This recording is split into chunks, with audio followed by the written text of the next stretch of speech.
Bonjour, dans cette vidéo nous allons voir comment faire bouger notre panda à l'aide d'un potentiomètre, puisque dans notre jeu vidéo, le potentiomètre est fixé sur le guidon du vélo, et en tournant le guidon du vélo, ça va faire tourner le potentiomètre qui lui-même devra faire bouger le personnage.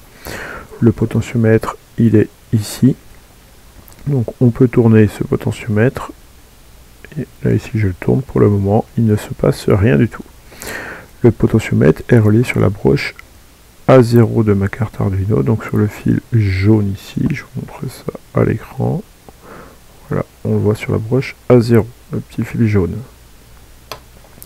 Je vous remets le lien en haut de cette vidéo pour revoir le branchement et le câblage avec Tinkercad, qui vous permet de comprendre un petit peu comment câbler ce potentiomètre avec la carte Arduino. Bien revoir aussi comment on avait fait déjà pour comment fonctionne le potentiomètre. Alors, sur notre carte Arduino, on va commencer avec notre début. On va créer une variable qu'on va appeler direction.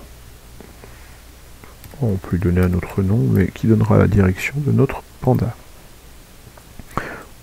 Au début, on va mettre cette variable à 0 et on va répéter indéfiniment de mettre cette variable à la valeur du potentiomètre. Donc, on va chercher la valeur du potentiomètre sur la broche A0 et on va définir direction à la valeur du potentiomètre. On va la laisser afficher, on verra ce que l'on obtient. On va aller sur notre panda et on va demander de répéter, lorsqu'on est au début, de répéter indéfiniment le mouvement. Donc on va demander pas d'aller au pointeur, mais de pointer dans la direction 90. Alors 90 degrés, c'est à peu près la direction dans laquelle le panda regarde en ce moment. Pour voir les directions du panda, ici, voilà, vous voyez, on a les angles. On voit que 0, ça c'est important, le 0, c'est le panda regarde vers le haut. Là on est à 90, ici 180, 270, 360 degrés. Donc là on a fait un tour complet. Alors là on va le laisser dans n'importe quelle direction, c'est pas bien grave, puisqu'on va lui demander de s'orienter vers notre variable direction. On retourne ici, on va donc ma carte est déjà connectée, normalement le programme est transféré, et ici on va vérifier. Lorsque je tourne mon potentiomètre, on voit que le panda tourne. Donc là je suis à la valeur minimale du potentiomètre, et là on voit que j'ai fait un tour, mais je peux faire plusieurs tours puisque la valeur maximale de mon potentiomètre est de 1023. Donc il va falloir régler ce petit problème pour lorsqu'on tourne le guidon, qu'on puisse obtenir une valeur par exemple entre 0 et 360 degrés. Alors pour ça, il va falloir faire un petit tableau de proportionnalité, donc je vous l'ai préparé ici. Donc notre broche A0 va de la valeur 0 à 1023. Pour faire un tour, on va de 0 à 360 degrés. Donc c'est ce que vous avez appris en mathématiques. Si on ramène à l'unité ici, eh bien il va falloir diviser là par 1023. Donc on va diviser 360 par 1023, on obtient le coefficient de proportionnalité. Sinon, le coefficient de proportionnalité, il est de 360 divisé par 1023. 360 1023e. On retourne sur mblock. On retourne sur mblock ici, voilà. Et on va corriger notre petit programme.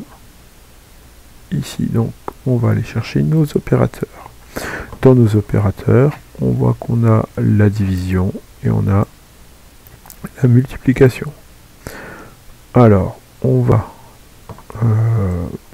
prendre notre valeur ici. On va la multiplier par 360, ce qu'on avait trouvé, et on va diviser tout ça, la multiplication, par 1023, puisqu'on a 1023 valeurs possibles. Et on va regarder ce que ça donne. On relance notre programme, et cette fois, en tournant le potentiomètre, on voit que notre panda fait un tour maximal, au maximum. Il regardait vers le haut, il regarde à nouveau vers le haut. Donc il fait bien un tour. Bon, par contre, on a des valeurs qui sont pas très jolies ici. Donc on va arrondir tout ça. Donc on va ressortir une valeur. Et on va rajouter un arrondi ici. Voilà. Maintenant, on relance notre programme. Et on voit que notre panda, on peut le faire se déplacer en tournant notre potentiomètre. Il ne reste plus qu'à lui demander d'avancer. Alors, on l'a déjà fait avec le calcul à vitesse. Là, je fais un petit exemple tout simple. On va lui répéter d'avancer. Alors, de 1, ça sera assez lent, comme ça on le verra se déplacer. Et on voit que maintenant, on peut faire tourner notre panda dans les différentes directions que l'on veut. Alors, il y aura peut-être des petites choses à régler ou à améliorer, suivant le type de jeu que vous voulez faire. Voilà, c'est tout pour cette vidéo.